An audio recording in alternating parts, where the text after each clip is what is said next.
Howdy, folks. Captain Bunk, the Skipjack Oysters. How you like the looks of these babies? Pretty stuff. This is what we catch. This is how we do it right here. And just wanted to take a few minutes here today and share some thoughts here on a beautiful Saturday morning. You may have noticed at the start of our little video here, it kind of panned around to catch a few little shots of our community. This is a waterman's community we live in. These are mostly all watermen, a commercial fishing community. They're very rare and scarce these days. Used to be a plenty of them, but not so much anymore. Hectic rat race, way of life is kind of taken over, even in the little boondocks here where we're from, the Eastern Shore, Maryland. But a little bit of yesterday still lives, and lives on with these oysters. This is a way of life that goes back several hundred years, catching these oysters. Basically the same methods, a few modern little twists thrown in, but essentially the same skill set that our great grandfathers used to catch this product. We do too, but we also have the modern conveniences of being able to bring this product directly to your door, which our ancestors didn't have. They had to fight the challenges of putting them on iced railroad cars, this and that. Well, we can get them to your door in a matter of days, and if you need to, we can get them there next day. And that's what we want to do. We want to be able to serve you folks to meet your need, because when we do that, it's a win-win. I spend most of my days, most of the hours of my days on a boat, catching these oysters in the winter, and also some in the summer, and crabs in the summer. It's as I say, it's not a job. It's far from a job. It's a way of life. Um, First thing in the morning to the last thing at night, my wife and I, my family, our grandchildren, it revolves around what we do, how we do our business. So when you order our oysters, you receive a personal touch, because it's not just a job. It matters to us, and even more than that, it matters because it keeps alive a traditional way of life that's not just about catching oysters. If it was, it would just be a job. But it's about family, it's about quality, it's about pride of workmanship, and it's about relations. Because at the end of the day, this is also how I feed my family. And we kind of all, my wife and my grandkids, we all kind of chip in to make this thing happen. So you may have seen a shot or two of some of the boats I have here at my dock. Um, we use them to catch oysters in several different methods. There's hand tongs, where there's just sticks that go down and we pick them up. There's patent tongs. There's skipjack that we drag dredges and catch them.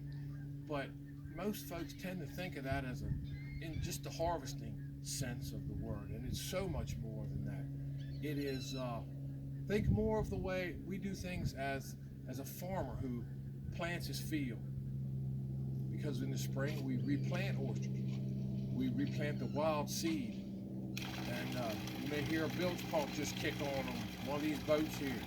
It's an ongoing job to keep these old boats, because they're part of our way of life, but it's an older way of life. It's a little slower way of life, and these boats, most of my boats are almost 100 years old. They've been passed down from generation to generation because they're job specific, and there's not many of them left. Most of them are actually on the National Historic Register of Vessels because of their age, but they get the job done. I'm kind of getting into that category too. I'm getting old enough now. I'm gonna be some list. Maybe I'm still trying to get the job done, but that's neither here nor there. So for now, I'm still getting it done. But this is our oyster, man. This is our oyster, and it's a piece of us that we send to you. We want to, anyhow. And you know what? It's more to it in the sense that we're all kind of right now in this time right now. You know, I'm sure this is time sensitive, but we're all going through some challenges in our nation, and regardless of whether we're a bookkeeper in Chicago or a cab driver in LA or a waterman in Maryland, our families, we all have the same concerns for our society and where are we going and this and that. And corny as this might sound, it sounds corny to me, so I'm sure it will to you, but the folks that we deal with, because I got lots of customers, but we want you also. But the folks that we deal with, we care about. We care about, and we know.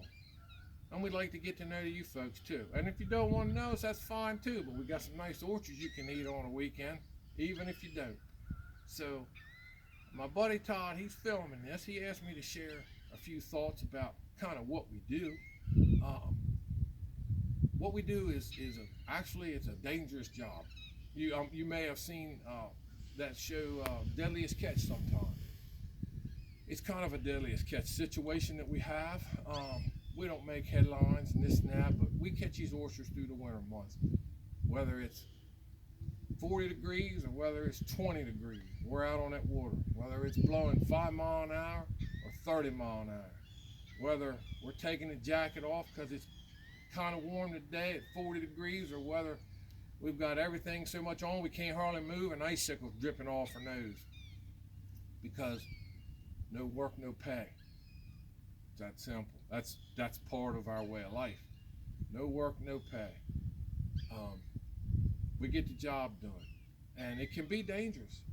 I remember one year we were replenishing. We were doing the season, oyster season, harvest season was over.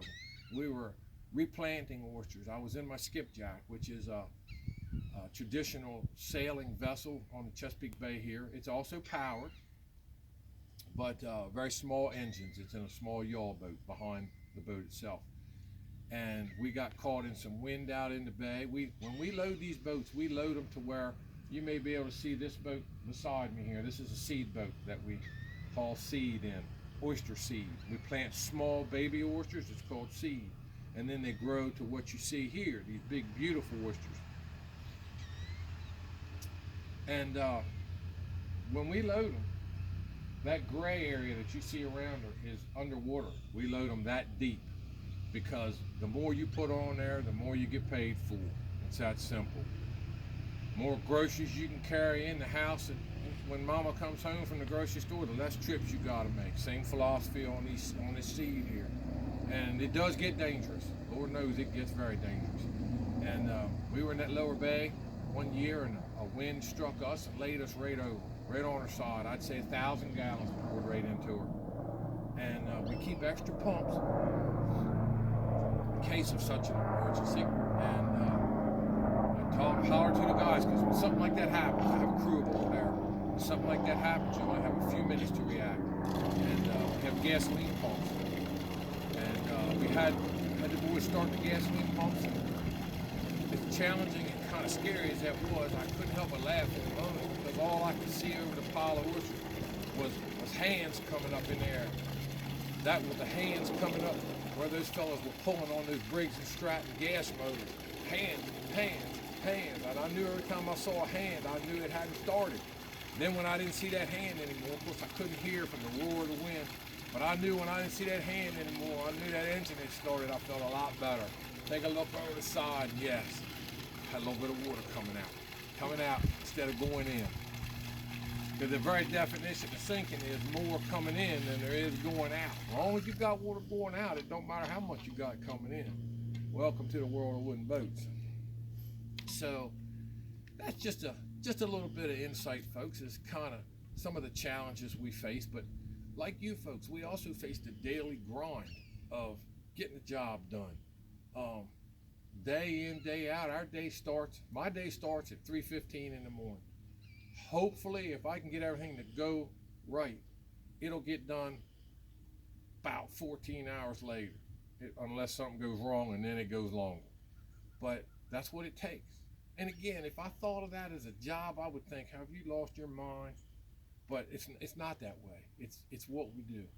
And we would like to bring a part of that philosophy, just a small part, to you folks, in the way that you can see the quality that we offer. There's lots of other companies you can buy oysters from, plenty of them. What makes this oyster different is that it helps to it helps to continue a way of life that's fast going away, a way of life that matters, a way of life that where quality matters, where family matters, where people matter. If that's important to you and you have a choice between a corporate oyster and mine, give us a try. Because another thing that matters is quality. These oysters come from the Chesapeake Bay, the lower Chesapeake Bay. There's a little area called Tangier Sound. That's where these are coming from. That's the highest, one of the highest salt contents in the state of Maryland, Tangier Sound. So for a Maryland oyster, it's almost as salty as you can get. And as you can see, they're consistent. It's just a good product. And I don't feel proud to tell you that because this is really God's product. It ain't mine. I can't really be proud of somebody else's handiwork. But I'm happy to bring it to you if y'all folks want some.